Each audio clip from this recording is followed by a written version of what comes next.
everybody. My name is David Morgan. I'm the environmental planner and conservation agent for the town of Arlington. The June 25, 2026 public meeting of the Arlington Conservation Commission will be conducted in a remote format consistent with state legislation extending remote participation in public meetings till June 30th of 2027. This meeting is being recorded and the recording may be made publicly available. Putting a link in the chat now where you can see all of the materials associated with this meeting. Please note that the Zoom chat feature may be used for questions and comments that contribute to the Commission's proceedings, but if it's used otherwise, may be disabled at the Chair's discretion. Public comment period will follow each hearing. The Conservation Commission encourages attendees to ask questions and offer comments during the public comment period. Chuck Tirone is the Commission's chair who facilitates tonight's meeting, and each vote taken during the meeting will be conducted with a roll call vote. We start with attendance and agenda review. So, Chuck, can you lead us off? Yeah. Good evening, everyone. It's 7:03, and my first question is to you, David. I found two different versions of the agenda, one on our drive and then the other one on the town website. Which one should I go with? I think the only difference is the executive session topics, and the one that's incorrectly listed is 20 Woodside Lane. Does that make sense based on what you're looking at? Short answer, go with the one on drive. There you go. Okay, so we're going to start out with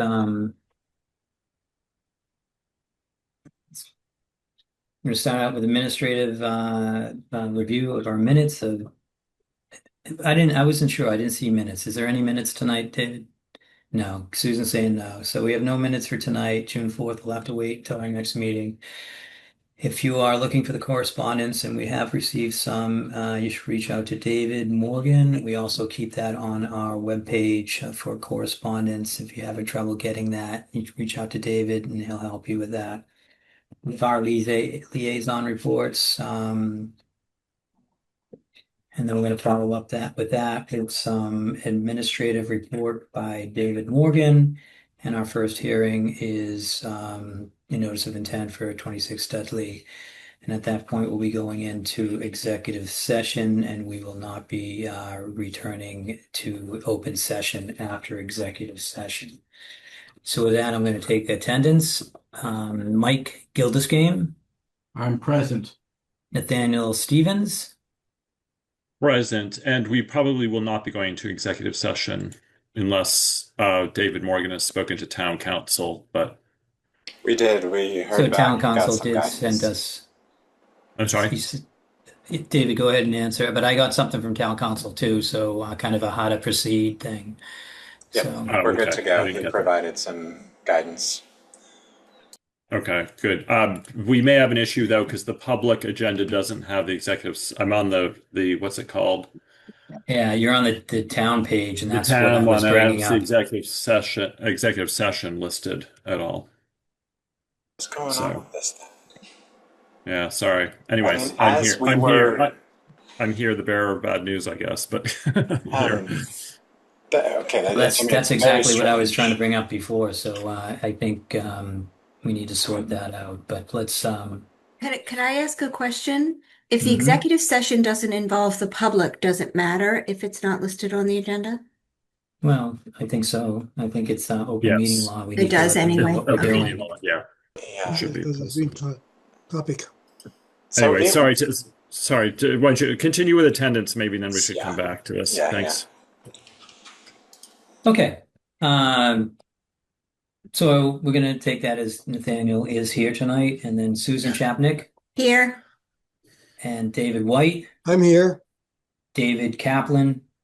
Present. Brian McBride. Here. And Chuck Tirone is here. Associate members Sarah Alfaro Franco. Present. And Eileen Coleman.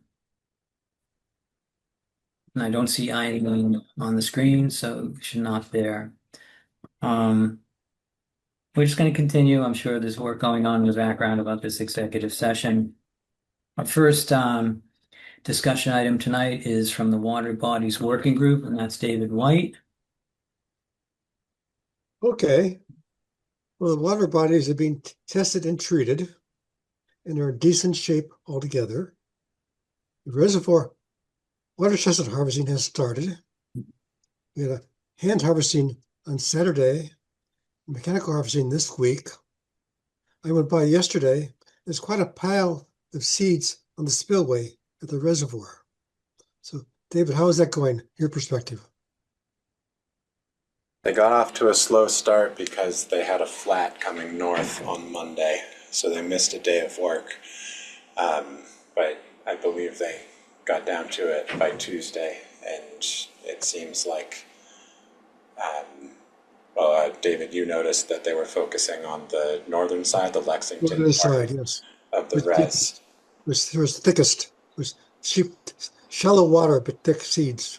That's where we need the most attention. So I'm happy to say they're making a bit of progress over there. And they're gonna ground yet, huh?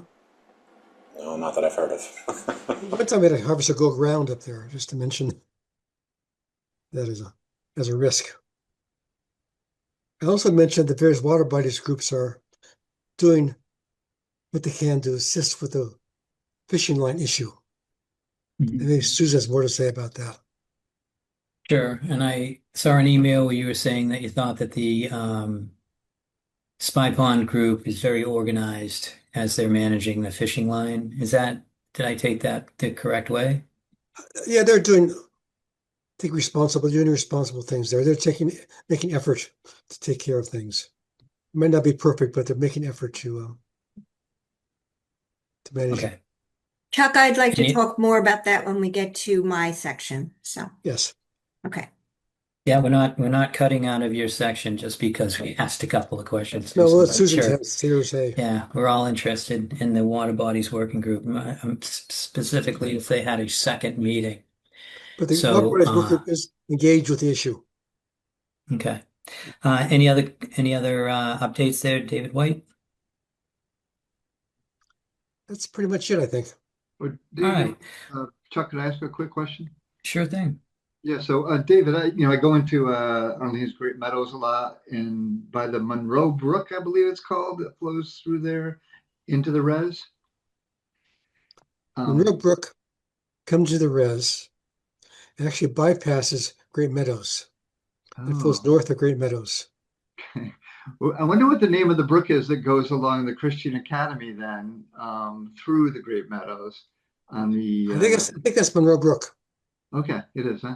So anyway, my point is that, well, that's actually Lexington, isn't it? Because it's not in. So they're getting more and more. I think it's duckweed, the floating small leafed water plant, is sort of marching up the Monroe Brook away from the res toward into Lexington. I just wanted to see if anyone had any thoughts about whether that was an endangerment or what might be done to bring it to someone's attention. I mentioned Monroe Brook actually contains several streams. One stream that feeds into Monroe Brook is Reed's Brook.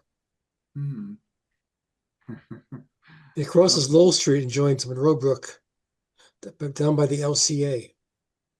So that's where this is, right? Similar to the edge of the Great Meadows bumps up against LCA, and that's where this weed is. It's like maybe 30% covering the water surface now. So I'm just a little concerned. Maybe it's not a good topic for this group because it's not actually in Arlington, and I should bring it to Lexington Concom or something. I will just mention duckweed is native.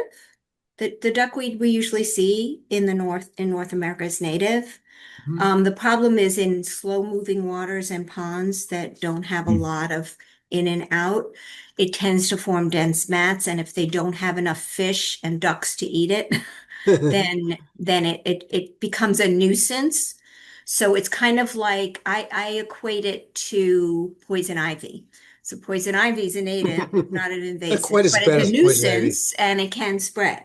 So, I mean, you can mention it to Lexington, but I don't know what they do about controlling that. Probably But I not just wanted to much. tell you that. Thank you, Susan. That's helpful. I'll do that. I'll take the follow-up action and bring it to Lexington's attention because it does seem like it's starting to become an issue in terms of surface cover, which may have some habitat impact. I don't know. Thanks. Thanks for the time. All right, so with that, moving right along, right back to Brian McBride. Any updates on CPA? Nothing. I don't expect anything for some months going forward. Okay, we'll have to make a note of taking this off the agenda or making a comment next to it. Tree Committee Liaison Sarah Alfaro Franco. So, as you probably can expect, the big issue and the main topic of conversation was watering. Yes, it's a problem. Thankfully, been a the problem. last week that did help a great deal. Basically, the conversation was 900 trees in town need to be watered every week, and they are asking again the community's help to adopt trees and to water the trees and be kind to them. And that's basically it. That the main effort DPW right now is doing is watering tree with summer help. So. I have Michael Kilsgame's hands up. Yes, just a quick question, Sarah. I assume these are getting watered because they're newly planted? Correct. And also when it gets yes, precisely. Because we're not going to be watering all the trees forever. Right. Yes. And the young ones are particularly vulnerable until they take. But Correct. you know, of course, if we have a dry spell, everyone needs water, but the younger they are, the more susceptible they are. Good, thanks. Okay. All right, Sarah, thank you for that. So our next item on my agenda is the Sims Conservation Restriction. That's Nathaniel Stevens. Thanks. I guess I don't know how we're going to proceed procedurally. I think I updated, I was just checking my calendar. The last time that the group met, and tell me if I'm repeating things. For the forest management plan, Dan Cathcart had sent it over to the owner. He had finally selected the vendor contractor he wanted, and had sent it over to the owner, Arlington 360, for final approval to get going on that. And then in terms of encroachments activity, there's been a number of things going on, which I can update you with. Let's see, the two. Sorry, there are sort of three areas. Brattle Circle, the work should be for the three properties on Brattle Street extension that goes on the west side of the Sims property. Those encroachments will be worked on, will be dealt with, cleaned up in the next day or two, I think, or the next week or so, is my understanding. I haven't had a further update on that. And then some fencing that's fallen down near 20 Vista Circle will be fixed as well. Then we also had there's been discussions with the property owner at 20 Vista Circle about resolving their encroachment, and there's been further conversation with the property owner and his attorney at 106 Woodside Lane. And we have, so I want to discuss those with you, proposals or possible ways to settle both. So, Chuck, I don't know do you want to just dive into this all now or get through the other updates and then come back to it, or what? So is any of this part of executive session or not? I don't, unfortunately, if someone can forward me Mike's email, I don't know what the parameters are for our executive session. So I don't know what to say in open session or not. So he says, here's the declaration by the chair. The board will convene an executive session to discuss a strategy with respect to litigation, because to discuss the strategy in open session may have a detrimental effect on the litigation position of the public body, and the chair so declares. Okay. That's what All right. he sent me. That's what he sent you. Okay. So we can do that. I don't know when you want to do that. Do you want to go in now It's and actually convene? goes on the agenda. I'm sure no one saw the agenda unless they had access to our Google Drive, but it's No, it turns on. out in the chat, David Morgan said that there's I guess two versions of the agenda available to the public. One through the calendar, which I got, which did not have the executive session, Yeah. but he tells me, David, where did you? Well, let's see. The correct one is in the public. I can't. Yeah, David found it. It's on another. Maybe he can describe where it is on the website.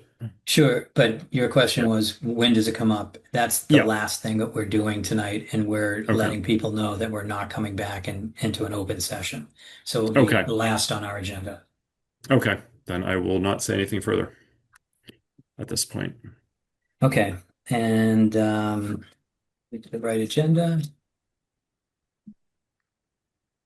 The next one is Susan Chasnick with with Fishing Line Working Group update. Hi. So there have been a bunch of emails back and forth within the fishing group and Natasha due to residents and volunteers who have found fishing line, who have cleaned up fishing line, who have found waste along the shorelines, and keep sending them to Natasha to keep her updated about that. There's been some discussion in the Water Bodies Working Group. There was one member of the working group who was not aware of the letter that the Conservation Commission sent to the Select Board last summer and didn't understand that, and didn't understand what the Conservation Commission voted on, which back then, which is voted to send this letter. Anyway, I tried to field a lot of misinformation and then connect the people that needed to understand the information. What I've realized is we have a bit of a communication gap, and that I'm going to be trying to forward the communications from the Fishing Line Working Group to the Water Bodies Group so that they can be informed and stay on top of things as well. That said, I got a recent communication from Natasha for the Water Bodies Working Group saying that they're sorry that it's been delayed for the second meeting. We have not had our second meeting. They've been trying to get in touch with someone from Mass Wildlife and/or Mass Fish and Game because they wanted a presentation to the working group, but they've been unsuccessful in reaching these people. And if they're going to keep trying to coordinate to find someone to talk to us, and then if not, they'll be in touch by either way, they'll be in touch by next Wednesday, they said, with a date to reconvene the group. I spoke to Natasha offline and I said, just let us meet. Trust the process. I'm paraphrasing what I said.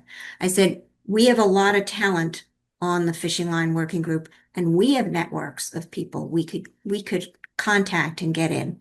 So, we'll see if she heard me, because it sounds like they want to put all their ducks in order, pun intended. My personal opinion, they should let the working group do its job. Anyway, so we don't have a date for the next meeting. And that I see there's a question from David White. I definitely think the Fishing Line group should meet and talk about the issues and resolve things between them. I'm also wondering if these working group meetings of the Fishing Line group are open or not, whether we should invite people from the Water Bodies group to know about what's going on. How can we keep communication going?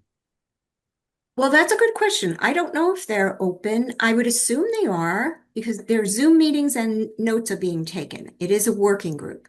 So our Water Bodies working group isn't open to the public, is it?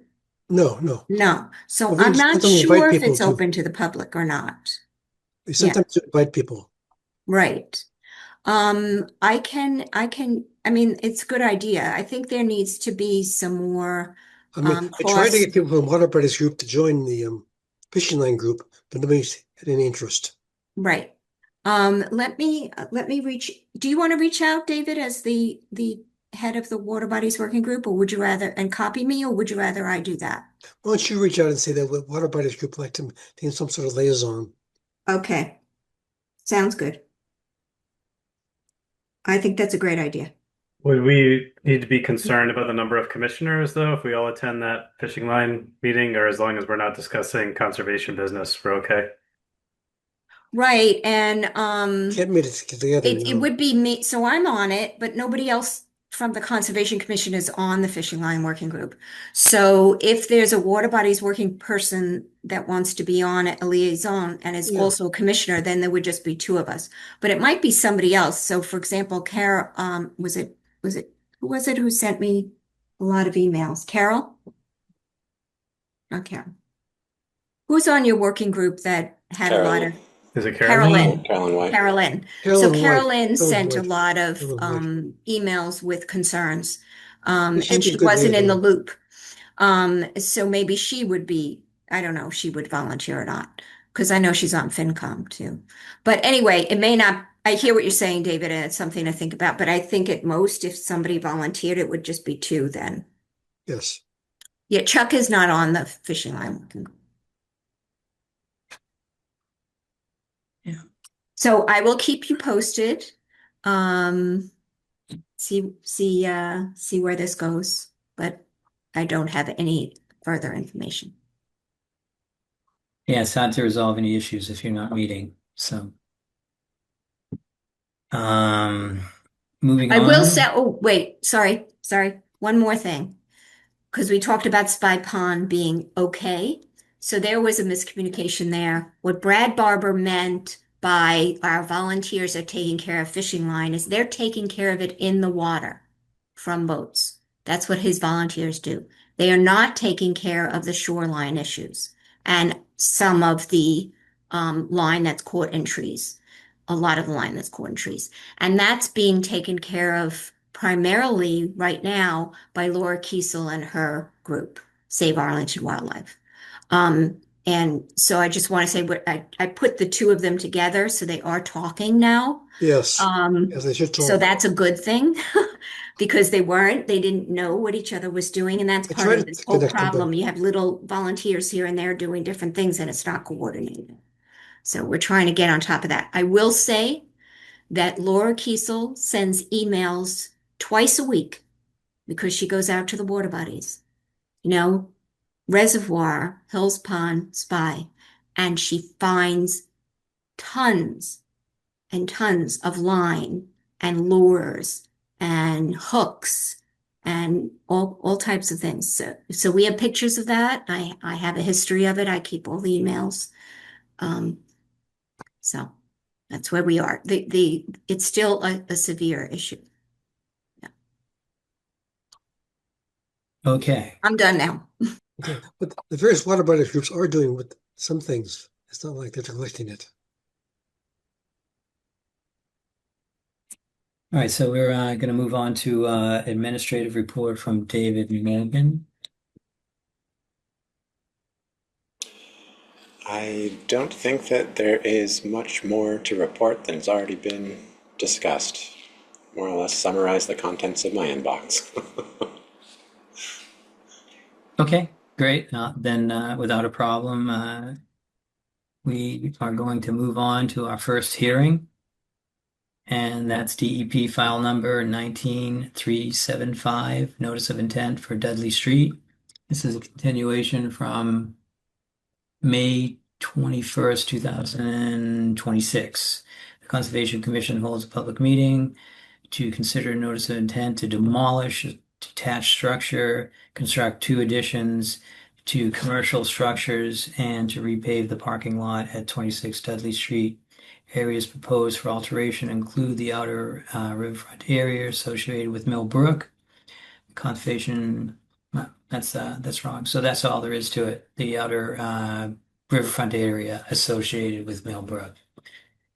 So with that, I want to turn it over to Nicole, and Rich is here. So Yep, I Nicole's hope here that you too, give but him permission to. I'm gonna Sure. take the lead tonight if that's all right. Good evening, commission members. Rich Kirby from LEC. We have Nicole Ferrara from LEC, also project engineer Fred Russell. We've got the project architect Christian Klein, as well as the applicants Mark and Gary Santini.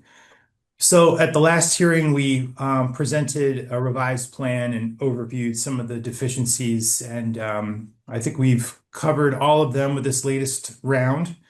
And happy to go through with you, sort of summarizing our report that we prepared. I'm going to toggle back and forth with Fred, who can talk a little bit about some of the stormwater management and project details where I am missing. So feel free to chime in, Fred. So we submitted a revised plan. Submitted a revised stormwater report and a revised drawing set from Christian.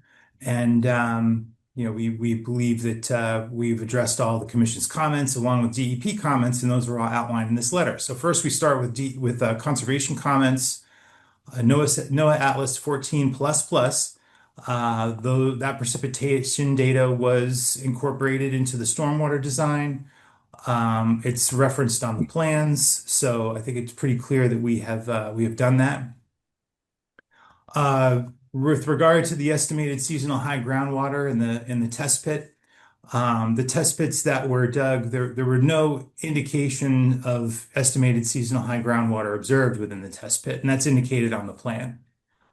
No observation of modeling, weeping, any water or refusal in the test pit. It was excavated to a depth of 8.8 feet, and therefore there is no estimated seasonal high groundwater within the test pit that we observed, that Fred observed. We did modify the plan to show the snow storage area, and let me toggle to the plan here if I can move this.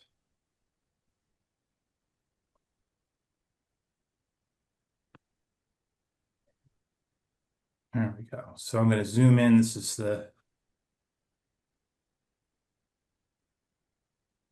you can see we have some snow storage areas highlighted here. They're bubbled out. And what we did basically is this vegetated area up here, on the site plan, some spot grades were added to show a slight depression, a 6-inch depression, where we could have a little bit of detention, stormwater and snow storage. So we're going to have some snow storage here and some snow storage over there. And there's notes in the O&M plan indicating that any snow that accumulates beyond what can be with these two areas will be trucked off site. And Fred had estimated about 3 inches of snow could be stored within these areas. So any storm greater than 3 inches, it'll be trucked off site, and that's right in the O&M plan. Rich, do you mind just pointing to that second area? I'm clear with the one by the bike rack. Yep, right over here. Okay. Okay. We sent a copy of our submittal to the town engineer and offered to have a peer review, or rather a Zoom meeting, just to sort of overview the plan changes. Fred chimed in with his availability. We never heard back from town engineer. David, not sure if town engineer has had a chance to review, provided a report, anything like that. Do you know the status of that, David? I haven't seen anything. Okay.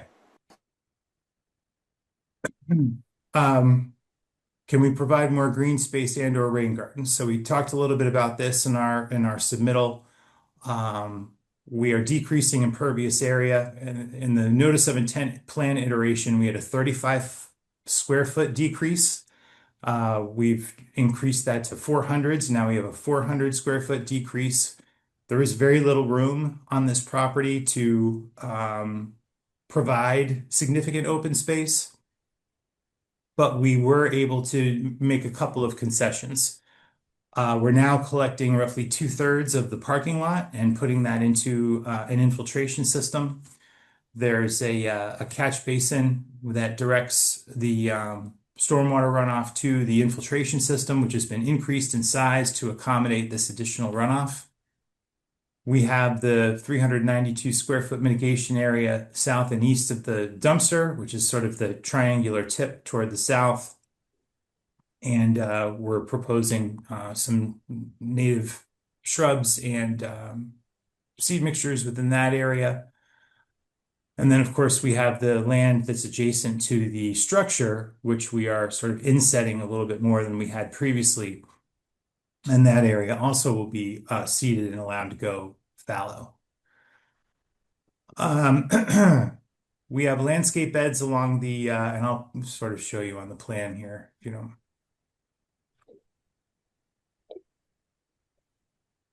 Hold on a second.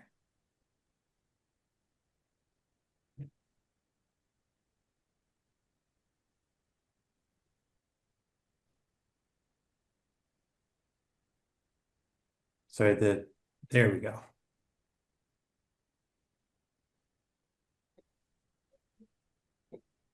So this is the area that will be planted with the native sapling trees and shrubs. We have the seed mix proposed up here, and we're not proposing any shrubs in this area since it will be used for snow storage, but we do have a native seed mix proposed for that area. This area adjacent to the building will be seeded with a shade-tolerant seed mix and allowed to go fallow. And then lastly, we have some native landscaping along the street. Now, the space between the building and the sidewalk is quite narrow, so we are proposing dwarf varieties of those native plants. Simply because if we planted, straight natives, they would just get way too big too quickly for the space that's available. So we're doing what we can with that area up in there.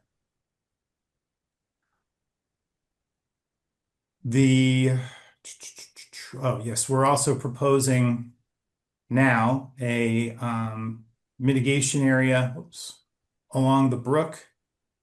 Come on, there you go. That it's roughly a 30-foot corridor adjacent to the brook. And zoom over here.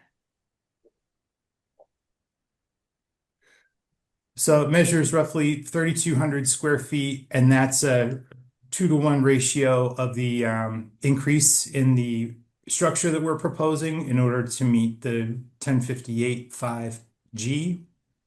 And we're basically proposing to remove the trash and debris from that zone, remove the invasive shrubs and sapling trees, primarily Norway maple, up to 2-inch caliper, and then replace those 1-to-1. And there are notes on the plan that talk a little bit about what that replacement effort would look like. There's a planting pallet, etc. And I'm skimming over these and happy to dig into any of the details after I go over everything. Change in impervious surface that was on the plan, but since the plan's been modified, again, we're reducing by just over, by roughly 400 square feet. We're going from 10,915 to 10,515, 400-foot decrease. Larger BMP for the parking lot runoff. Yes, we increased the stormwater infiltration system to capture roughly 3,000 square feet, or 2/3 of the parking lot. We have the 12-foot trench drain in the northeastern portion of the parking lot. That's up by the snow storage area. Oh. Sorry, my mouse is not cooperating with me tonight. Trench drain right here. That will go to a sediment basin, and then that sediment basin connects to the enlarged infiltration system. Again, to meet NOAA 14++ precipitation runoff data. Then we get into Mass DEP comments. There's a little bit of overlap there, but we will get into it. With regard to 1058.5, a plan that more clearly indicates existing degraded and non-degraded riverfront area is needed. So the existing conditions plan and the proposed conditions plan, I think they're pretty clear. The pavement and structure that are existing and proposed represent the degraded riverfront area on the site. That's all there is. There's the structure and pavement. So we've got 10,915 for existing, and we've got 10,515 for proposed, and reducing it by 400 square feet. Setting the closest proposed addition corner farther from Millbrook. That's another way in which we, compared to the existing condition, that's another way that we improve the riverfront area. We have more native restoration areas along with the native landscaping, albeit cultivars along the sidewalk, along the street there, and providing the offsite invasive species management and revegetation at a 2-to-1 ratio, which is discussed further below. And then, of course, providing the stormwater management in significant excess, frankly, of the standards required in the Act. So the response to DEP comment number 1 above just demonstrates how the project results in an improvement compared to existing conditions. We are awaiting the town engineer review of the supplemental information to review the stormwater design. No map provided to show the different drainage areas. That's because the entire site drains to one location at Dudley Street. So typically when there's one runoff point, there isn't a watershed map depicted. And the infiltration unit with respect to TSS removal. This I'm going to turn over to Fred because this is a little bit outside of my expertise and I don't want to misstep. So Fred, can you talk a little bit about this and let me know if you want me to go to the plan? Yeah, no, that's fine, Rich. So so basically, and actually, Rich, if you let me share my screen. Of course.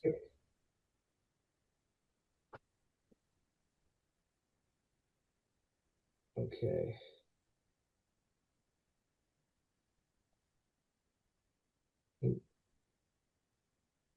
So can everybody see my screen as far as it's like a table? Not yet. Okay. No, we just see your Zoom screen. Okay. Okay, you still don't see it, though. Whoop. Nope, just me. It says I'm sharing them. I've got it pulled up. So what I have is I actually have a DEP. Basically, what I use is it's a DEP form to calculate TSS removal, and it's essentially pull down menus and that sort of thing. And I was trying to show that to you. And like I said, I can. Let me ask you this: can you see my stormwater report here? All we see is the Zoom screen, Fred. Interesting. Okay. Maybe stop share and try again. Might Try pick a different different screen rather. All right. The table's on page 15 of the PDF if you're following along at home. Yes, but I was actually going to show you the actual interactive screen that I have, Okay. a table. All right. How about now? Can you see my screen now? We're just seeing your Zoom screen, Fred. All right. So I apologize, but I'm literally sharing my screen and then clicking on the only window I have to share, which is coming up, which is the Arlington Conservation. So I'm clicking on it. Maybe you could just talk about it, Fred. Yeah. So basically, what it is that it's in the stormwater report, but that's basically a DEP form that allows you each one of those blue blocks to the left where it says the BMP. It's a pull down menu, and you pick and choose what you have for different BMPs to remove little suspended solids, and street sweeping is one of them, the first one. And you kind of go in order of the projected order of rainfall. Obviously, first it hits the parking lots, you're at street sweeping.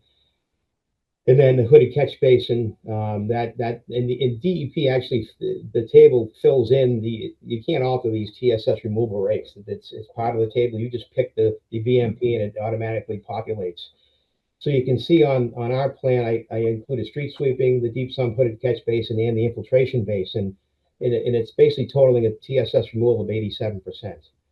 So I'm not quite sure where she's coming from as far as where she's saying it's only 25% because the infiltration system on that pull down allows you, it essentially removes 80% TSS before any sort of discharge or overflow goes. So again, it's all compliant with DEP standards. And again, if I have to maybe meet or talk with the DEP agent, I can certainly do that. Right, and of course the roof runoff is clean runoff. Correct. Yeah, roof runoff is essentially clean runoff. Doesn't have to be pre-treated at all. So. All right, and then the next comment, Fred, while you're talking about it, had to do with insufficient information provided on parking lot sweeping. Right. So that was one of the other things I was going to show you is that so you can on that pull down menu pick anywhere from 1% to 10% of parking lot sweeping.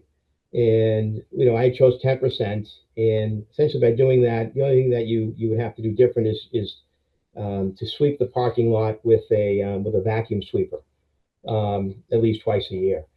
But and again, this is what I was hoping to show you is that even if I had chosen 1%, which is just a regular sweeper that you would do it every few years, it doesn't alter the TSS removal much. It essentially brings our 87% TSS removal down to 85% TSS removal. So it's really not a significant BMP in that chain of BMPs on the form. So again, and I can explain that to the DEP agent. But again, even if I had, I did choose 10% based on using mechanical vacuum sweeper. However, even if I chose 1%, we would still meet the 80% TSS removal rate. We'd be at about 85%. Rick, can I ask you a question on that? Sure. I didn't hear you, but my question was, why did you choose 10%? What makes you think that this owner is going to not only sweep on a regular basis, but vacuum sweep? But given the sensitivity and the location of the project and what we're doing as far as mitigation, I thought it was prudent to do that, to require it, given the location and the proximity to the Millbrook. It is in the O&M plan. It's required to do it semi-annually, which is more than once annually, so at least twice annually. In the past, commissions have, as a special condition, required copies of the contract or a receipt that the owner has with the sweeping company to demonstrate that it's being done. I think the applicant would be open to a special condition requiring that. Yeah, I think if I was the applicant and I met the standard, I'd prefer the 1%, so I wasn't required to do anything else. So I look at this project as being the owner is just upgrading the site, and because of it's just additions, it's not a tear down and rebuild. So is that the case, or is this a new owner moving in? The Santinis own it now, if I'm correct, Gary and Greg, and you will own it after. Okay. They Did they have any history of sweeping the parking lot? I don't know the answer. Gary, Greg, you guys are both muted. I don't know if you could chime in. I think they're Can you hear me? purchasing. Yeah, we can hear you now, Greg. Yeah, so we've cleaned the lot over after winters and everything else to maintain it. And it's, in addition to putting sand down during the winters, so we have swept it in the past, yes. You have a truck, or are you doing this by hand or with like No, a we power have broom? we hire it out. How often do you do it? We do it quarterly at the moment. Do you keep records? Do not keep records now. Okay, thank you. Shall I continue, Chuck? Sure, yeah. Okay. Let's see here. Let's go back to the supplemental.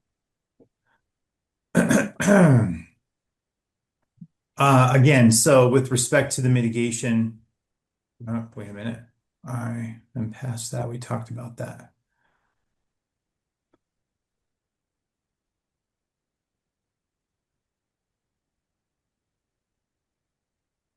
The applicant should consider off-site mitigation.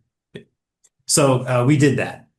We incorporated a 3,200 square foot area adjacent to the brook off-site on town land, where the applicant will, remove invasive sapling trees up to 2-inch caliber and shrubs and replace them one-to-one with native shrubs and trees, including serviceberry, great laurel.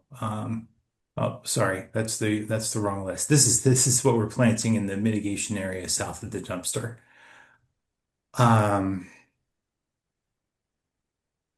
This is the section. Lastly, we propose a 3,200 square foot mitigation area that represents 2-to-1 with the increase in the structures that we're proposing on the property: maple leaf viburnum, witch hazel, sweet pepper bush, red maple, and northern red oak.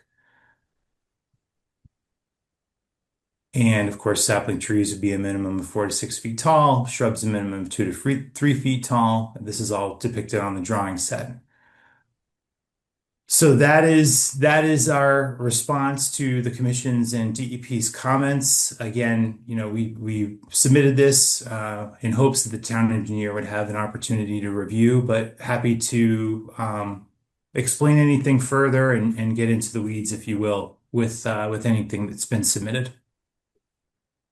Yes, any comments from commissioners? Just raise your hand because with this up, I can't. So now I can. So Susan Chapnick, I see your hands up. Sorry, I was muted. Thank you, Chuck. Thanks, Rich. I do appreciate the responses, and that the responses were very clear on what the commission asked versus what DPS. So I appreciate that. I did check the NOAA 14++ numbers, and they are correct. So I appreciate that as well from the stormwater report. I did have one nitpicky question, so it's probably stormwater related. But if the estimated seasonal high groundwater, since you didn't find any, has to be deeper than the 8 feet approximately. I forgot what you said you went down to. But or maybe I just missed it. Can you tell me what is the bottom of the gravel layer below the stormwater system? Fred will be able How to deep tell is you that? What? I said Fred Russell will be able to tell you. Okay. Okay. Yeah, so if I don't know, Rich, if you can pull up the plan and zoom into the test pit log. Yeah, I am finding it before I zoom in so I don't make everybody dizzy. Hold on just a second here. Got it. All right, so zoom. Share screen.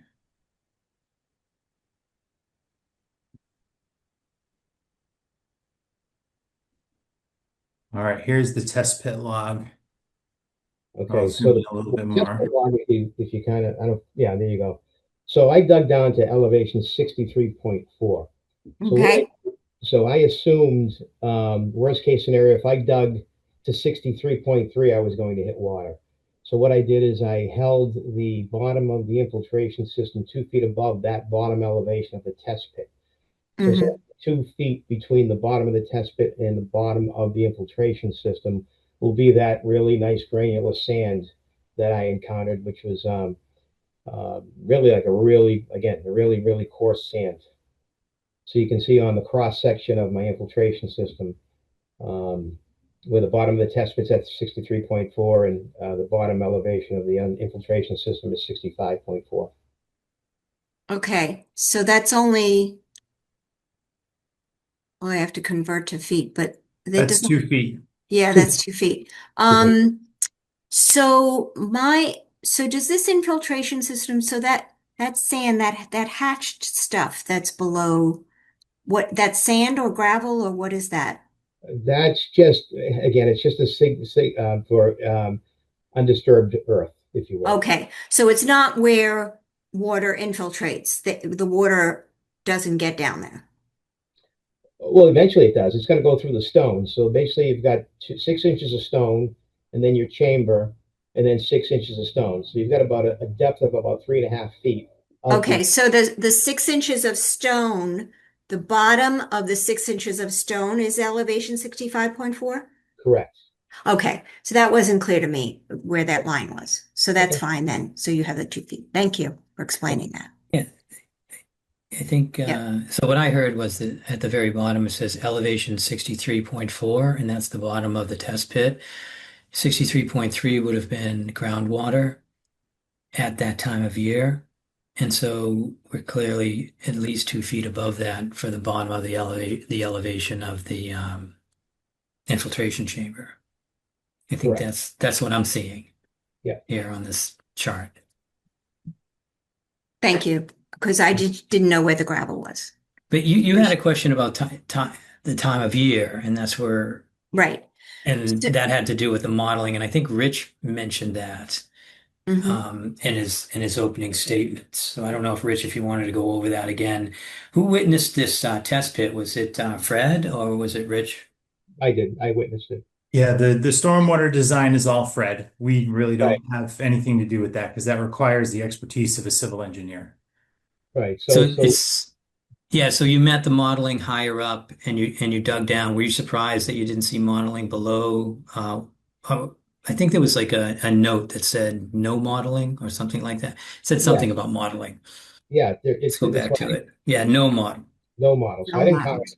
models. What I suspect is that if we dug down almost down to where the Mill Brook probably, top of, the highest elevation, I would probably have hit water there, I would have guessed. So I think we still had a few more feet to go. But again, to be conservative, I assumed that if we dug another inch, we were going to hit water to be conservative. Okay, now I understand. Yeah. If you look at the parent material in this area, we're in a glacial outwash landform. So, we have medium sand with stones. And, similar to, if you dig a hole at the beach, right? The water level is sort of going to be level across that sandy field because the water sort of finds its way and finds its own level in a coarse material like that.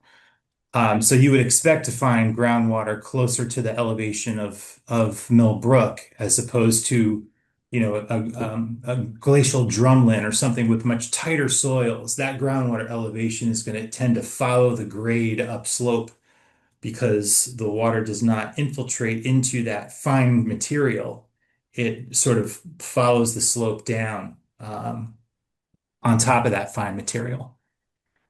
So It was that just like that Go ahead, Chuck. I was just saying that outwash material was gravelly, sandy, like that, Yeah. right? So I don't know if you're familiar with septic systems or whatever. I design septic systems and that sort of thing. And I don't know if you ever heard of you get like a 2 minute per inch perk rate, where essentially when you do your perk test and you fill your hole, you can't the water won't stay in the hole. You basically stop your test, and that's the kind of sand I found out there that basically you Yeah. couldn't even do a pre-soak on it if you were doing a perk test. So I strongly believe the 8.27, which is the highest static infiltration rate that they allow you to use, is very conservative.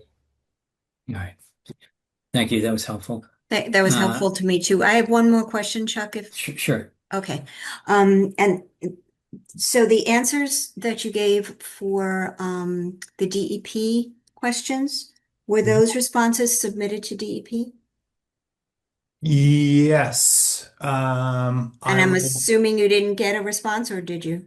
I have not. Okay. I will double check. I'm 90% certain that I did that, but I will double check now. Okay.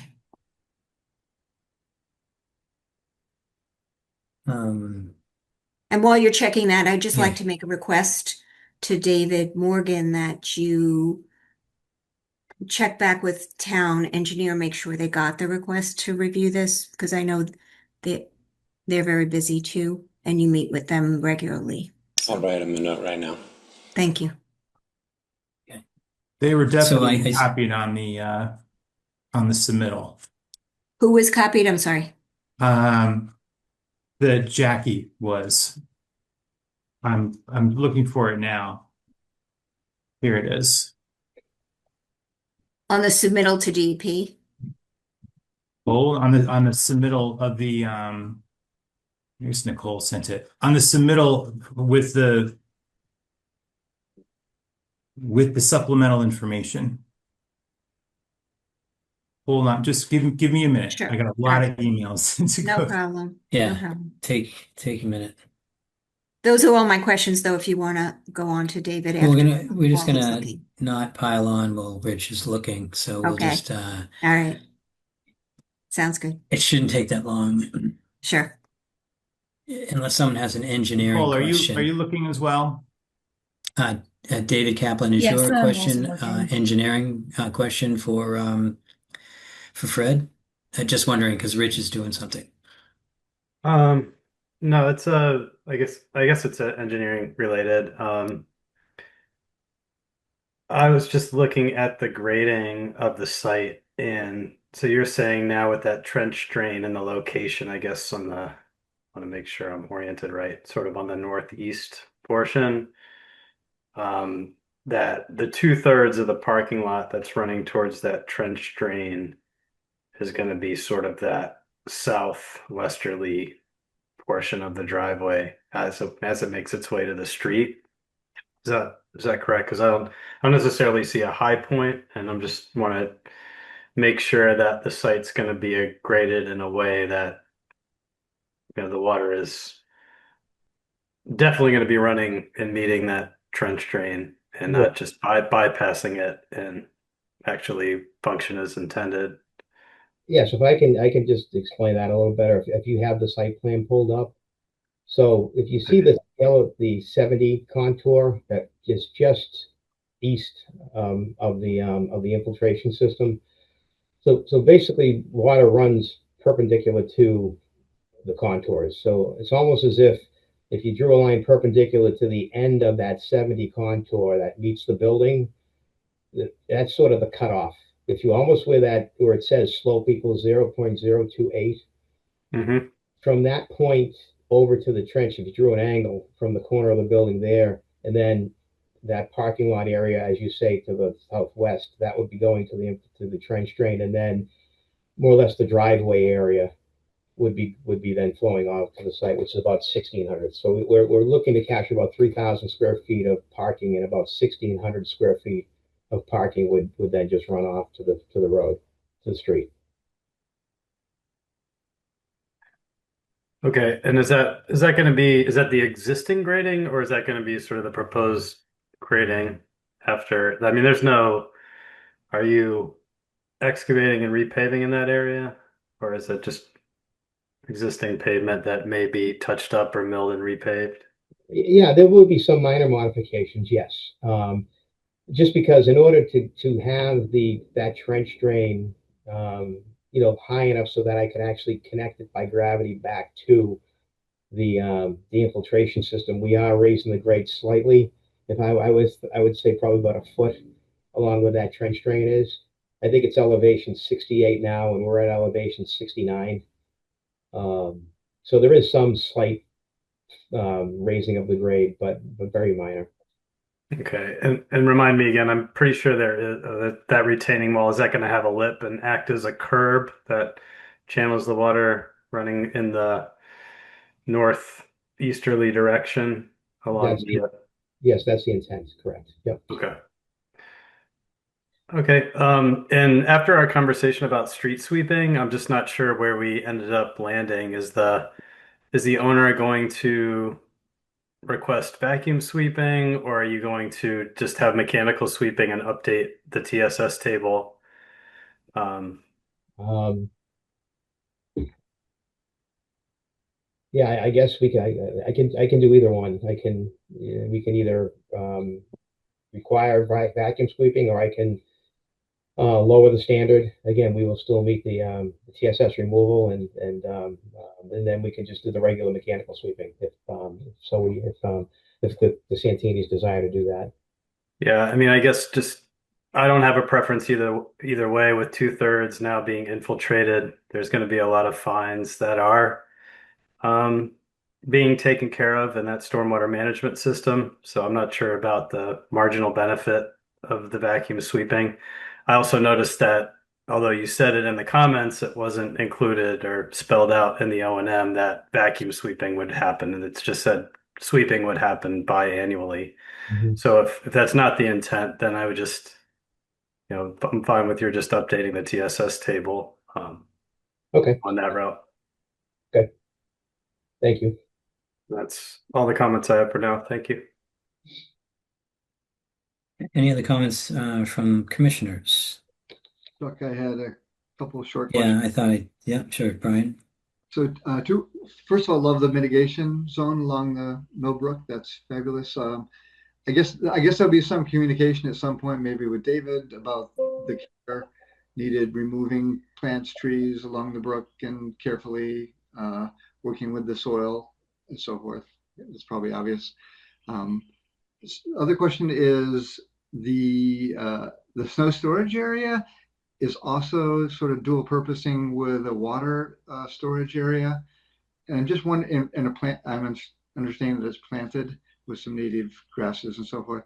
Has that been done? Is it a thing, like I imagine that would grow long stemmed grasses, plants at some point, and then storing snow would be, removing snow from that area would be disruptive to those plants and maybe make a mess. I don't know if that sort of dual purpose zone is an established thing, or this is a risk that it may end up being a mess. That's a good thought, Brian.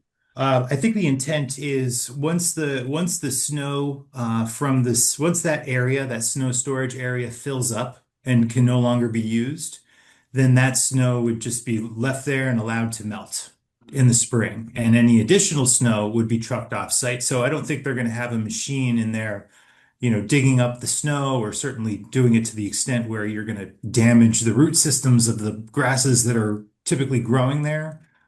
The intent was just to create a little bit of a, 6-inch depression. So as the snow melts, it sort of contains that meltwater and it doesn't run off onto the adjacent parking lot. Okay, perfect. Thanks. David Morgan has his hand up. Thanks. Following Brian's question, I wonder, is the seed mix for that area salt tolerant? It is not salt tolerant. I mean, it's a meadow mix that we have pretty good success with. I don't know that the salt content of the plowed snow is going to be that significant. Throwing it out there. The other thought that I had related to that mitigation area, the 3,200 square feet on the backside, that is public property, but it's owned by recreation. So we'll need their go ahead to use that area. Be happy to help broker that conversation. And the thought that I had about the plantings in that area is that seedlings might do better than saplings in a location like that, given the slope and right next door the storage facility. They've not had good success with getting saplings to establish on that slope. So something that's younger and has a little bit more of a chance. It's also cheaper, and so maybe you could do a bunch more of them, assuming that some of them will not survive. So wanted to make that suggestion to the commission. Yeah, that's a great thought, David. I mean, certainly to the extent we can learn from others' trials and tribulations, we're willing to do so. And yes, the seedlings, there's pros and cons to seedlings versus the relatively small saplings to some larger trees. But I think the applicant certainly would be willing to increase the number of seedlings that we're planting. They are somewhat less expensive, but not dramatically so. But yeah, certainly we can work with you on that. I anticipate the order will probably have some parameters on reaching out to the agent for a pre-construction meeting, as it typically does, talking about what the restoration area approach would be and time of year and all that sort of thing. Right. Sure. So Susan, you have your hand up again? Yeah, I just wanted to make a comment about the seedlings, because I have experience, as David White does too, planting seedlings in areas with slopes near our water bodies and streams in our town. And it generally works very well as long as you protect them. So I think we would require some protection, um, some cages to get them established. Thank you. Very bad luck with the rabbits. Okay. Yeah, watch out for the rabbits. All right, Rich, I had a couple questions. Just so what I heard was this entire site was uh so entire site was either building or pavement, and so it's totally impervious. And what you've done is you've created a little bit of open space within the site. Is that what I heard? Well, the not the entire property is currently impervious, but the riverfront area on the property is either vegetated or impervious. So our footprint of alteration is limited to the impervious area. So we're basically redeveloping the impervious footprint that's on the site. We're demolishing the two sort of detached garages that are in the back and building the additions.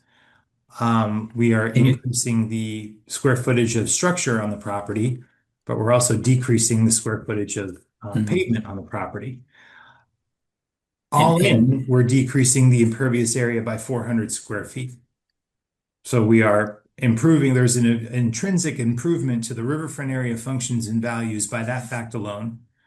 However, based on comments from the Commission and DEP, we have increased the planting areas, and we're also proposing this offsite mitigation to get us to the 2-to-1 ratio that's required at 1058.5 G. So that's a long answer to your question, but it I think that was, might have been where and you I were just want going. to, I'm going to state it a little differently, and you can say yes or no. So you increased on site, you increased the pervious areas that Correct, could be yes. exist. Yes, that's what I thought. Okay, my other question is you have a mitigation plan that includes some planting, a pretty big area. We've talked about putting some cages around there. It's a good idea. Is the applicant acceptable to providing water on these to these new plantings, which might be needed this summer? Yeah, I mean, the success of this commission typically requires that the success of these mitigation areas are monitored for, a period of 2 years or something like that. Yeah. So if the applicant is to, have these areas be successful, they have sort of skin in the game, if you will, for making sure that they live. So I think it would be in their interest to make sure that the plants are watered and doing well, as they establish during the monitoring period. I don't think anything would be planted this summer. The earliest that might happen, would be this fall or perhaps Mhm. next spring. Maybe we'll be out of this drought that will we seem to be in more and more often over the past couple of years. But yes, Gary and Greg, I'm speaking for you on this. You're likely going to have to do some irrigation back there once these plants are installed.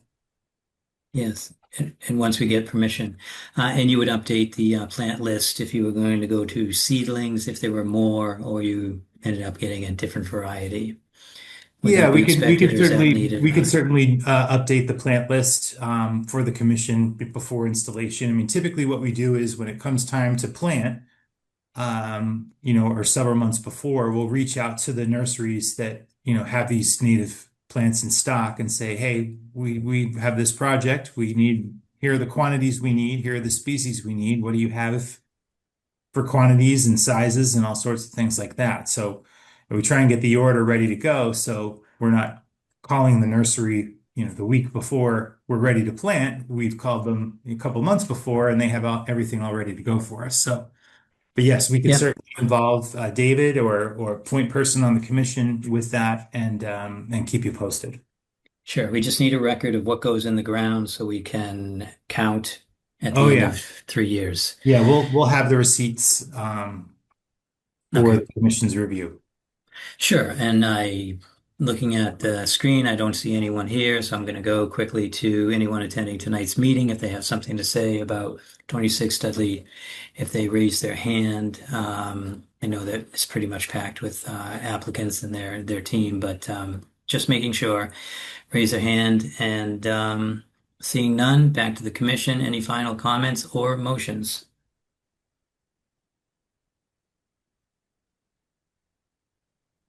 I'd like I'll to make see a about. motion. Oh, sorry, go ahead. I was going to say, I would lean towards continuing since we don't have the peer review or the comment from DPW on the stormwater report. So we have a few things. I wrote them down. We don't have the engineer's review. We don't have we don't know if the comments went to DEP. And there's the updated TSS table. information Yeah. and salt tolerant seeds. I think that was back and forth. I'm not sure. I'll just leave that out there. Someone can correct me if that wasn't one of them. And update the planting list. And that's what I have. Yeah, so I don't feel I have enough information to approve the project, mainly the stormwater. I do appreciate all the effort that's been made in the mitigation, but the stormwater is important at the site. Well, we could certainly, if the commission's inclined to continue to the next hearing, we could certainly update that drawing set to include the seedlings that we talked about tonight. But other than that, absent any comments from the town engineer, I don't foresee any need for plan changes. Obviously, if the town engineer comes back and says, we want this change or that change, we'd modify the plan at that point. But based on the conversation tonight so far, it doesn't seem as though we have any plan changes needed. Is that a I agree. What about yeah, the I think that's updating fair. I think of- that's fair. Yeah. Go ahead, Nathaniel. Sorry, I think that's fair. I mean, other than updating the TSS table, but that can be done pretty quickly as well. Yeah, that's what I was going to mention. As David Kaplan mentioned. But yeah, I think we're just really waiting we want to be sure that DP has received your comments. Yep. Ideally, it'd be nice to get a response. And secondly, I think more importantly for me, at least, is the stormwater getting a sign off from the town engineer, who's essentially the peer reviewer. And Yep. just adding to that, if you're done, Nathaniel, I didn't. I am, thanks. And just adding to that, is it a tough ask to just say present a list of those seedlings that you may change from saplings to seedlings? So we have a list to start with. You may change them when you go out to, I guess, find them at the nurseries. But we're going to have something to start with. We need to approve something, in other words. Yeah, we have the planting palette is depicted on the drawing set that Christian prepared. So we can just modify the sizes of the trees from 4 to 6 feet, perhaps to 2 to 3 feet, and the shrubs from 2 to 3 feet to perhaps 1 to 2 feet. Sounds reasonable. Okay. Any other questions? Any other comments? Otherwise, can I, with the permission of the applicant, can we continue this meeting? And I am looking quickly to see that it is going to be the 2nd, July 2nd. We're not meeting that day, so it must be the 9th, right? Are we meeting on the 2nd next? No, I believe, I don't know, David, I think, and It's the Jackie, the 9th. 9th, right? I'm meeting. 9th. Yeah. All right, so I'll make a motion Rich to is- continue yeah. to the 9th of Can I have a July. second? Second. Nathaniel Stevens and Mike Gildersgame, Susan Chapnick, Yes. David White, Yes. David Kaplan, Yes. Brian McBride, Yes. Mike Gildersgame, Yes. Nathaniel Stevens, Yes. and Chuck Troney says yes. Okay, so July 9th. Great, we will see you then. All right, Rich. Thanks, Thanks, everybody. Rich. Thanks, Have a good night. everybody. Thanks, Rich. Bye now. Thank you.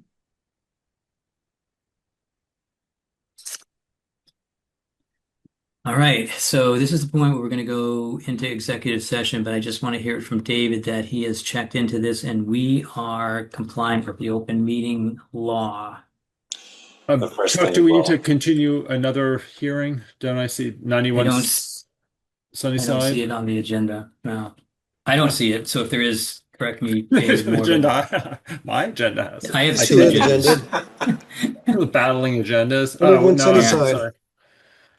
Oh, Are we God. continuing that? I We're deleted the wrong continuing agenda. 91 Sunnyside to the same date, the 9th of July. Can I get a motion to continue 91 Sunnyside to July 9th? So moved. Second. Second, that was David Kaplan and Nathaniel Stevens. Mike Gildersgame, Yes. Susan Chapnick, Yes. David White, Yes. Brian McBride, Yes. Nathaniel Stevens, Yes. David Kaplan, Yes. and Chuck Turner says yes. Okay. Okay. So to answer your question, Chuck, yes, we are cleared to go into executive session with the guidance that town council's provided us. It is posted to the agenda, at least one of the agendas, the correct one. And I think if you want to read the preamble and just take it from here, we're good to go. And I will stop. Sure. I recording. have one question before we start. It's to me, it sounds like we're leaving the public meeting open if we just go into executive session and I say that we will not return to open session at the conclusion of executive session, or does that take care of it there? I'm kind of asking Nathaniel. I'm sorry, you're announcing now that we're not going into executive session once. We're not coming back out of it to into an open session. Correct. Yeah, and I think logistically, David Morgan, do you move us into a meeting room, or how does it work? How do we prevent people from? I guess you guys have the waiting room, so Well, but we Brian's already ability have to- somebody at least online unless Gary Santini is just hanging out there, but he was from he's still on. So we have Well, to, we how have do to, we do I this? can make this, when we go into it, you have to Right. have Gary leave, but he can certainly hear what I'm saying. Okay. yes. Yeah. And Gary, I'm just going to put you in the waiting room. Feel free to. No, sorry, David Morgan, you not can't yet. do that until we do the roll call vote and the chair announces everything. So after Chuck reads why we're going So I'm to gonna read- executive session, the topics, and then we vote. Once it's voted, then the public leaves. Very good. Thank Okay, you. so there's a bit here, so more than I read before. So I'm going to make my statement now. In accordance with General Law, Chapter 30A, Section 21A3, the board will convene an executive session to discuss strategies with respect to litigation, because discussion of these strategies or that strategy in an open session may have a detrimental effect on the litigation portion of the public body, and the chair so declares.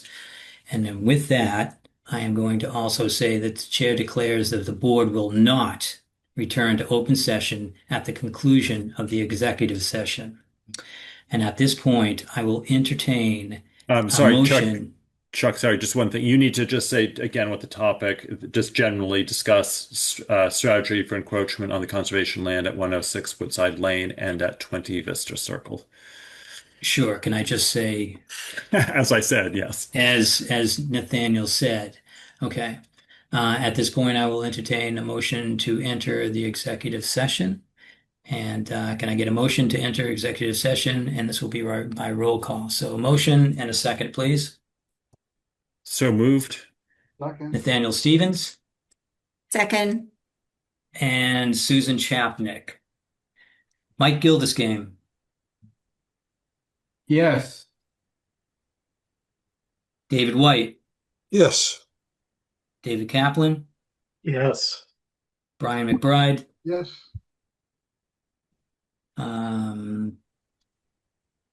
Nathaniel Stevens, Yes. Susan Chapnick, Yes. and Chuck Tirone says yes. So now we are officially into executive session.